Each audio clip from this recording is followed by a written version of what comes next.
Guys, कैसे हैं आप सब। आई होप आप सब ठीक होंगे।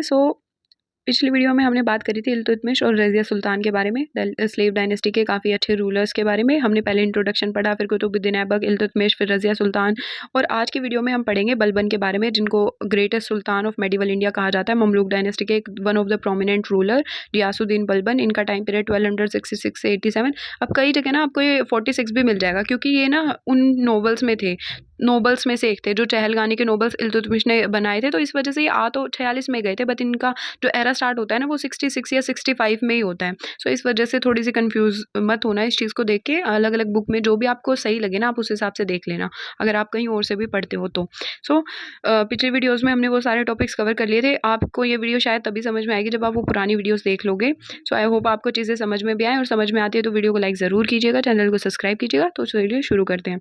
गियासुद्दीन बलबन, कॉमनली इनको बलबन ही बोलते थे। काफ़ी पूरा नाम प्रोनाउंस कौन करे भाई, ऐसे ऐसे नाम क्यों रखते थे ये लोग। फिर नोटेबल रूलर थे। He was a member of slave dynasty and known for strong authoritarian rule. काफ़ी मतलब स्ट्रॉन्ग रूल के लिए इनको जाना जाता है, काफ़ी सेंट्रलाइज पावर, और इन्होंने एक स्टेबिलिटी मेंटेन करी थी, इस वजह से ये जाने जाते हैं। Balban was a prominent rule noble who served under several previous sultan. मतलब ये वही मैंने बोला ना कि ये 46 से ही थे, 1246 से ही, क्योंकि ये मतलब पहले उनके अंडर में काम करते थे, स्लेव्स के अंडर में। एडमिनिस्ट्रेटिव स्किल काफ़ी बढ़िया थी, पावर मिलिट्री पोजीशन भी काफ़ी बढ़िया था, और ये ना उन नोबल्स में से थे। फिर उसके बाद इनको अपॉइंट किया गया नसरुद्दीन महमूद जो करके हैं रेजाइनिंग सुल्तान, जो मतलब रज़िया सुल्तान के बाद आए थे। उनके भाई उनके बीच में काफ़ी लड़ाई लड़ुई हुई, वो लेकिन वो थे नहीं काबिल। फिर उनके बाद जो नोबल्स होते हैं वो इनको बैठा देते हैं, इनको करने देते हैं कि हाँ तुम काबिल हो तो तुम बन सकते हो रूलर। फिर Balban is often remembered for his efforts to centralise authority, strengthen the position of the sultan. इन्होंने ना सुल्तान की जो पावर है ना, अब वो क्या है, जो नोबल्स जो चहलगानी बनाए थे ना, वो अपने आप को थोड़ा ज़्यादा ही वो समझने लगे थे, लेकिन बलबन ने उसको एक मतलब हाँ ये बनाया कि सुल्तान की जो पावर है उसको थोड़ा स्ट्रेंथन किया। एडमिनिस्ट्रेटिव मेजर्स काफ़ी लेके आए इन्होंने, अपनी ऑटोनोमी वगैरह, maintaining tight control over provincial governor पे भी काफ़ी टाइट कंट्रोल रखा। स्ट्रॉन्ग सेंट्रलाइज्ड आर्मी बनाई, और ये खुद एक मेंबर थे उस चहलगानी के। उनमें से ही फिर काफ़ी पावर वगैरह ब्रोक हो गई, तो फिर उसके बाद ये उभर के आए। Balban's rule was characterized by a strong authoritarian approach. He used fear and intimidation to suppress dissent and rebellions. He believed that showing weakness to the nobles would lead to the instability. तो ये ना मतलब बहुत ज़्यादा क्रूर type के वो थे। इनका मानना था कि मतलब किसी के सामने ना हंसी मजाक नहीं करना फालतू में, अपनी कमज़ोरी तो दिखानी नहीं है। अगर तुम वो दिखाओगे ना तो मतलब तुम्हें कोई कमज़ोर समझ लेगा। और क्या कहते हैं, इन्होंने वो जो दीवान अर्ज़ है मिलिट्री डिपार्टमेंट वो इस्टेब्लिश किया। दीवान वज़रत है फाइनेंस डिपार्टमेंट, वो इन्होंने इस्टेब्लिश किया।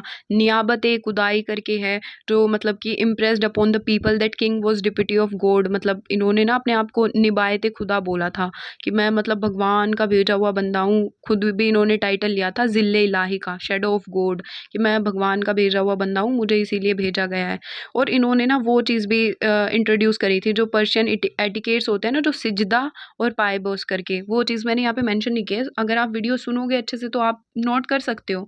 सिजदा वो कि मतलब वो झुक के सलाम करने वाला, पायबोस हो गया वो जो एम्परर होता है उसके पैरों को मतलब ऐसे किस करने वाला, किसिंग मोनाश फिट, वो वाला सिस्टम इसने स्टार्ट किया था, जिसकी वजह से फिर काफ़ी लोग इनसे नाराज़ भी हो गए थे कि मतलब खुद को पता नहीं कौन सा भगवान समझने लग गया ये।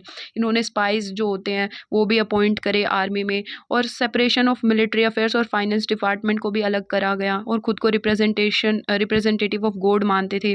और इनकी जो पॉलिसी थी ब्लड एंड आयरन वाली थी, कि मतलब ये ना एक कहीं पे मैंने पढ़ा था, ये बुक में भी मेंशन है कि मतलब ये ना ये कहते थे कि किसी जो स्लेव होते हैं ना उनको देख के, मतलब जो नीची जात के ऐसे इस टाइप में जो है, उनको देख के ना मेरा खून खोल जाता है, और अपना आप मेरे जो हाथ है ना वो तलवार की तरफ चला जाता है उनको मारने के लिए, इस टाइप में ऐसा कुछ मेंशन था उस बुक में। तो इन्होंने ब्लड एंड आयरन की पॉलिसी अपनाई थी, बहुत क्रूर टाइप के थे, सारी चीज़ें बंद कर दी थी आलतू फालतू की। सिर्फ पूरे सुल्तान की जो पावर है उसको इन्होंने इतना प्रोमिनेंट बना दिया था कि उसके सामने तो कोई कुछ बोल ही नहीं सकता। During his reign Balban had to contend with the Mongol invasion, काफ़ी होने लगे थे। दिल्ली सल्तनत, he took measures to strengthen the defensive, काफ़ी मतलब इन्होंने उस तरफ भी स्टेप्स उठाए कि दिल्ली मंगोल्स अटैक्स को बचाने के लिए एक डिफेंसिव अटैक्स हम जो कह सकते हैं। और काफ़ी जो नोबल्स हैं उनकी एक्टिविटीज़ पे भी काफ़ी मतलब वो जो स्पाइज इसने वो करे थे ना, जो नज़र रखने वाले, वो इसीलिए करे थे कि ताकि ध्यान रखे कि मेरे खिलाफ कोई फालतू के मतलब षड्यंत्र तो नहीं रच रहा। फिर इनकी बलबन्स डेथ इन 1240 फिर 1287 में इनकी डेथ हो जाती है। फिर काफ़ी पावर स्ट्रगल छिड़ जाता है लोगों के बीच में।